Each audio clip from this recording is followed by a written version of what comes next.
Lose yourself in a good book. The Board Gosh Energy Book Club.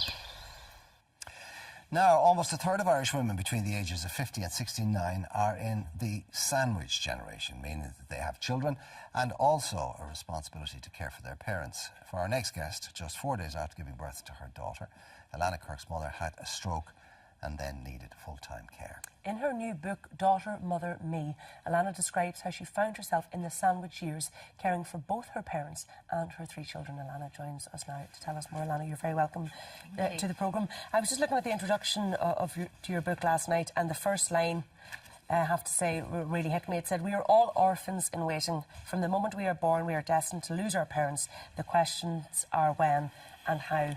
And as somebody who is incredibly close to their parents, I thought, my God, that's something I never want to think about. Yeah. I never want to acknowledge it's going to happen. I'm just going to stay in my happy little bubble. Head in the sand. And I think a lot of people are like that, aren't Absolutely. I mean, goodness, I was as well. You know, I was, my mum and I were very, very close, like a lot of people.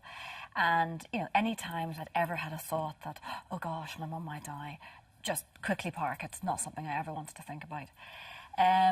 So yes, I mean, the shock. My mum was at the birth of my third daughter on the Tuesday. She was looking after my girls that week.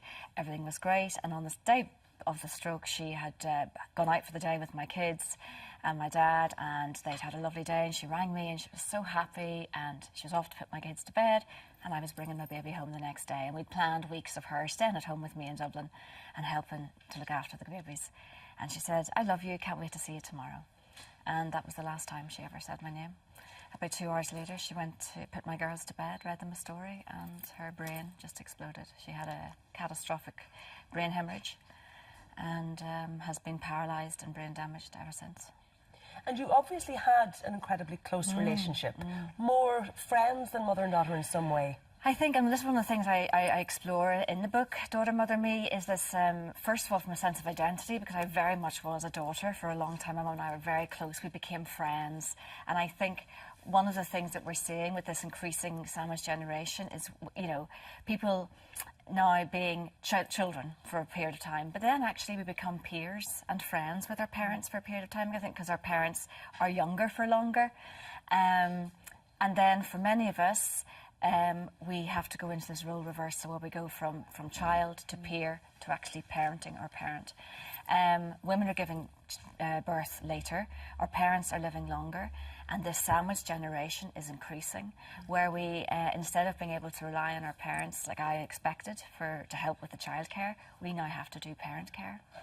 And you'd also said in the book, Alana, which I thought was interesting, that women now have it all, or so we think. We've all these choices. We can be mothers, we can be daughters, we can be wives, we can be successful career people, we can run a house, we can do everything. We think we've all these choices, but in actual fact, we've maybe given ourselves so much choice, we've got no choice at all. We're just overburdened, overstretched, Absolutely. exhausted. I mean, how I put it in the book is, you know, I was the first generation of girls to grow up being told you could have it all. Well, dear, there was times I just thought I was doing it all. You know, I literally was cleaning 2 houses at one point. You know, I had 3 small children. I was trying to get my career on track. I was looking after my home. I was looking after my parents. And I think one of the important things I talk about in this book is in the midst of all that mayhem and chaos of care, I forgot about self-care.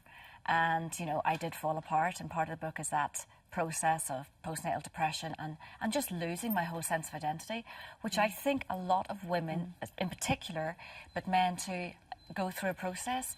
You get married or you have a partner, you have children, you have your career, and you suddenly become all these things to other people and you forget who you are to yourself. And part of this journey of caring for my mum, and you know, we all had to adapt very, very quickly. My mum was the one who held us all together. She was the core of our family. Like so many families. And I'll never forget that first night when we got back from the hospital, and you know, my brother, my dad and I sat around the kitchen table. And the fact that she wasn't sitting there was so profound.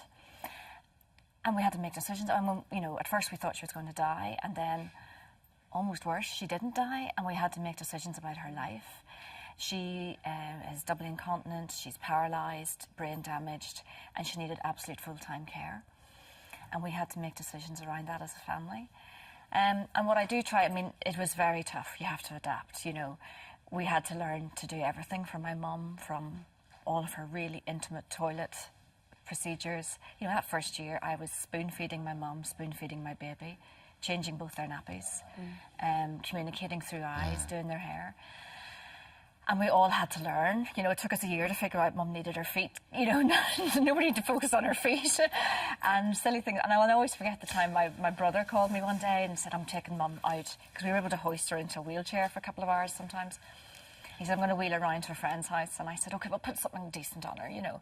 And my dad and my brother, they're so intelligent and they're really, you know, good men, but they haven't a clue about fashion. And I said, for God's sake, don't mix those colours. Put something on her. So he rang back and he said, oh, I've got something on her now, but what do I do with her face? And, you know, my brother has a degree in science. He's a computer nerd. And he was looking at the mystical abyss of a woman's makeup bag and having to put makeup on his mother at the age of 45. Because he knows that's what she'd want. So he did it, but he rang me back eventually and said, is she meant to have a brown ring around her face? But, you know, she looked all right, I think, in the end. When somebody you love gets into trouble, for whatever reason, whether it's, you know, legal, emotional, medical. Yeah. If it's a big ticket item, yeah. then your basic instincts of love and affection, those bonds, they kick in. They're not really a problem because if you love them that much, you're actually almost delighted to be able to do it for them. It's the little everyday things. And no, it's not similar, but I had a similar situation with my grandfather. Now, the last 3 years of his life, he basically wasn't able to do anything for him, and I adored him, and I was delighted to be able to do that. But the stuff that was really wearing and that was really difficult were the little things. Yeah, was the bathroom, for example. All of that, and actually knowing the little things that would make him better. I mean, you know, you have to feed somebody, you have to change them, all the rest of it. But things that make their life, that remind them that there's a spark of humanity and a spark of connection between you. And it was really important for us to do that. I mean, the shock, I mean, you know, most of us understand the shock and the jobs involved with caring for a child. And, you know, most first mothers will be quite shocked by how much attention a child needs.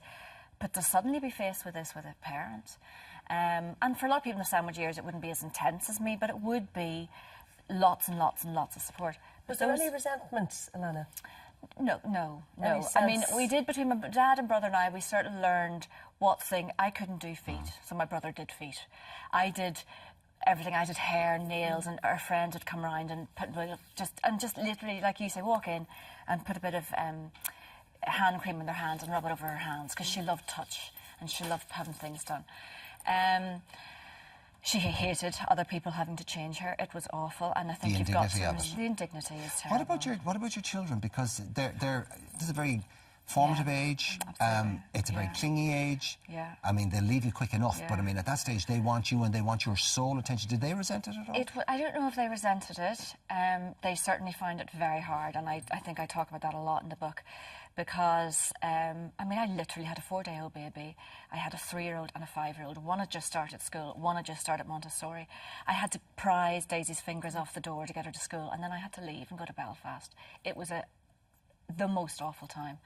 And but you say something positive has come out of this, haven't you? Which is why you've written the book. You have learned lessons about you and what you want from life. And as a family, for us to have been able to care for my mum the way she cared for us was amazing. And I feel, you know, I finally learned to stand on my own 2 feet. I was very close to my mum, and I think you think you become an adult when you turn 18. I don't think you do. You become an adult, I think, when you lose a parent and you realise you have to stand on your own 2 feet. And, you know, I think for the girls, my girls, they've watched me look after my mum for the last 5 years, and, you know, there's a slight bit in the back of my mind laughing now every time they won't eat their dinner or pick up their knickers off the floor. I go, just you wait, I'll have bunions in a few years' time. The payback will come. But I'm sure my children find it very difficult, and I think that is why the sandwich years are so challenging, because you're constantly pulled by the needs of the 2 people at the end of your love life, your parents and your children, and none of those choices are easy. Now, it is not a tale of relentless doom and gloom. It is a memoir of love, loss, and dirty dishes. So there's all of that and everything. I think I think it has a very positive ending in the sense that it was about coming through that and learning the strength from my mum. And, you know, the grief when I first thought I was losing her, I got her handprint made into a piece of jewellery, which I always wear with me. And at first that represented my loss and my grief. But now I look at that and it represents my love and strength. And it represents everything she's given me and everything I've learned. And I think it's a family we've had a real privilege to look after my mum. Okay, daughter, mother, me, Alana Kirk, in all good bookshops, as they say. Alana, Thank you very much. Thank you. Lose yourself in a good book. The Board Gosh Energy Book Club.